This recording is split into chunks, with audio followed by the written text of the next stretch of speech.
معراج کی رات جناب نبی کریم صلی اللہ علیہ وسلم کو اللہ نے 3 تحفے عطا فرمائے۔ بہت بڑا معجزہ ہے جو اللہ رب العزت نے آپ کو عطا فرمایا۔ آپ کی سواری کے لیے جنت کی سواری براق، ایک جانور، ایک یہ خوبی بیان فرمائی ہے کہ ایک جمپ، ایک قدم اتنا بڑا ہوتا تھا جہاں تک انسان کی آنکھ پہنچ سکتی ہے۔ اگر بیت المعمور سے کوئی پتھر پھینکا جائے سیدھا دنیا کے بیت اللہ کی چھت پر آ کر گرے۔ پھر آپ صلی اللہ علیہ وسلم سدرۃ المنتہا تشریف لے گئے۔ یہ وہ مقام ہے جس رات مجھے آسمانوں پر بلایا، اللہ نے مجھے 3 چیزیں عطا فرمائی کہ پیارے محبوب میں آپ کی امت کے گناہ گاروں کی بھی مغفرت کر دوں گا۔ رجب المرجب کا مہینہ ہے اور اس ماہ مبارک میں عام طور پر واقعہ معراج کا تذکرہ کیا جاتا ہے۔ رحمت دو عالم صلی اللہ علیہ وسلم کے معجزات میں سے سب سے بڑا معجزہ اور رحمت دو عالم صلی اللہ علیہ وسلم کا جو سب سے بڑا مقام اور اعزاز اللہ رب العزت نے عطا فرمایا وہ معراج کا واقعہ ہے۔ معراج کا واقعہ یہ ہے کہ رحمت دو عالم صلی اللہ علیہ وسلم ایک ہی رات میں، بلکہ ایک رات میں نہیں، رات کے ایک حصے میں مکہ مکرمہ سے بیت المقدس تشریف لے گئے اور پھر بیت المقدس سے سدرۃ المنتہا، 7 آسمان اور آسمان سے بھی اوپر سدرۃ المنتہا تک تشریف لے گئے اور پھر واپس تشریف لے آئے۔ اور یہ سارا واقعہ جناب نبی کریم صلی اللہ علیہ وسلم کا جاگنے کی حالت میں ہوا اور جسم میں اطہر کے ساتھ ہوا۔ آپ صلی اللہ علیہ وسلم کی معجزے میں بہت بڑا معجزہ ہے جو اللہ رب العزت نے آپ کو عطا فرمایا۔ ایک تو یہ ہوا کہ جب آپ بیت المقدس تشریف لے گئے، آپ کی سواری کے لیے جنت کی سواری براق، ایک جانور جس کی جناب نبی کریم صلی اللہ علیہ وسلم نے ایک یہ خوبی بیان فرمائی ہے کہ ایک جمپ، ایک قدم اتنا بڑا ہوتا تھا جہاں تک انسان کی آنکھ پہنچ سکتی ہے۔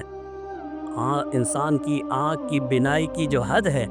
اور تیز بینائی والے کی، میری طرح والے نہیں جو چشمہ لگا کے بیٹھا، تیز بینائی والے کی جو آخری حد ہے، اب آپ سائنس سے پوچھ سکتے ہیں وہ حد کتنی ہے، تو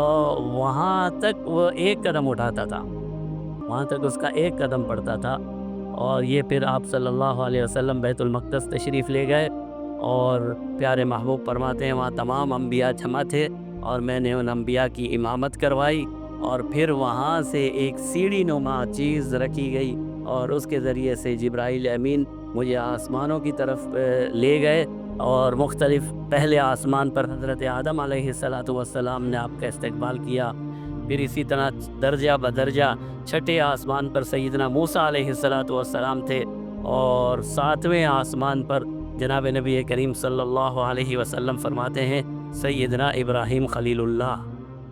سید ابراہیم خلیل اللہ وہاں پر موجود تھے، اور بیت المعمور بھی وہیں پر ہے۔ بیت المعمور یہ بیت اللہ ہے، اور آپ نے پڑھا ہوگا، سنا ہوگا کہ پیارے محبوب صلی اللہ علیہ وسلم نے فرمایا اگر بیت المعمور سے کوئی پتھر پھینکا جائے سیدھا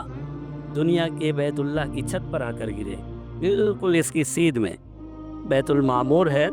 اور 70,000 فرشتے روزانہ اس کا طواف کرتے ہیں، اور فرمایا ایک مرتبہ جو فرشتہ طواف کر لے قیامت تک دوسری مرتبہ اس کی باری نہیں آ سکتی۔ یہ تو اللہ نے ہمیں اور آپ کو یہ اعزاز دیا ہے، جتنی مرضی طواف کر لیں، جتنی مرضی طواف کر لیں، کوئی منع نہیں ہے۔ پھر آپ صلی اللہ علیہ وسلم سدرۃ المنتہا تشریف لے گئے۔ یہ وہ مقام ہے جو اللہ ہی بہتر جانے، اور یہ وہ مقام ہے کہ انسان تو انسان، اللہ کی کوئی مخلوق حتیٰ کہ ملائکہ، فرشتے اور سید الملائکہ جبرائیل امین بھی اس مقام سے آگے نہیں بڑھے۔ جناب نبی کریم صلی اللہ علیہ وسلم تشریف لے گئے، اور پھر اس معراج کی رات جناب نبی کریم صلی اللہ علیہ وسلم کو اللہ نے 3 تحفے عطا فرمائے۔ حضرت عبداللہ بن مسعود رضی اللہ تعالی عنہ روایت فرماتے ہیں کہ جناب نبی کریم صلی اللہ علیہ وسلم نے فرمایا کہ اللہ نے مجھے معراج کی رات، جس رات مجھے آسمانوں پر بلایا، اللہ نے مجھے 3 چیزیں عطا فرمائی، 3 چیزیں عطا فرمائی۔ سب سے پہلے فرمایا 50 نمازیں عطا فرمائی۔ پھر آپ حضرت موسیٰ علیہ السلام کے مشورے سے کمی کرواتے رہے، یہاں تک کہ 5 رہ گئیں، تو فرمایا، اللہ فرماتے ہیں تو یہ 5 لیکن ثواب اور اجر اور ثواب میں یہ 50 ہی ہیں۔ تو یہ نماز جناب نبی کریم صلی اللہ علیہ وسلم کو معراج میں عطا ہوئی، تو یہ نماز، اس کی قدر کیجئے۔ اور پھر فرمایا مجھے سورہ بقرہ کی آخری 2 آیتیں اللہ رب العزت نے عطا فرمائی، اور فرمایا یہ عرش کے خزانوں میں سے ایک خزانہ ہے۔ پیارے محبوب صلی اللہ علیہ وسلم فرماتے ہیں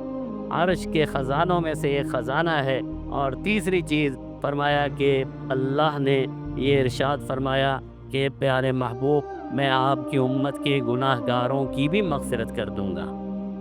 لیکن شرط یہ ہے کہ وہ شرک نہ کرتے ہوں۔ جس نے میرے ساتھ کسی قسم کا شرک نہیں کیا،